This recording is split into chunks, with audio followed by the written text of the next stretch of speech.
So guys, update tayo ngayon sa ating concrete pond, sa ating main tank, main pond pala. So ito na lang yung mga natira sa ating mga catfish.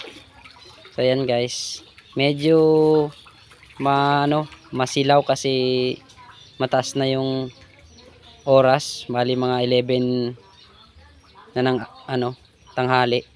So ayan, pinapakain ko sila ng mga ito, mga pinaggayata ng bangus. So ito talaga yung mga paborito nila. Yan o, taba ng bangus. Yan o. Yan. Tapos bituka ng bangus, ayan. Isang buong bituka ng bangus yan. Yan, mga pinagayata ng mga bangus. Yan, yan ang gustong gusto nila yan guys. So tingnan nyo kung gaano sila kalakas kumain ng mga ganyan. So, tingnan mo. Diba?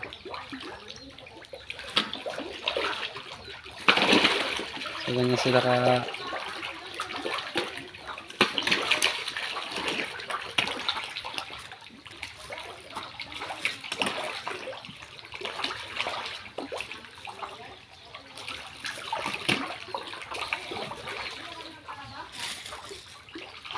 so yan.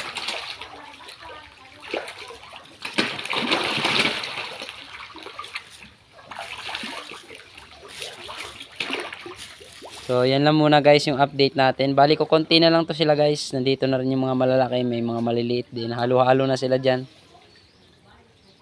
Ayan.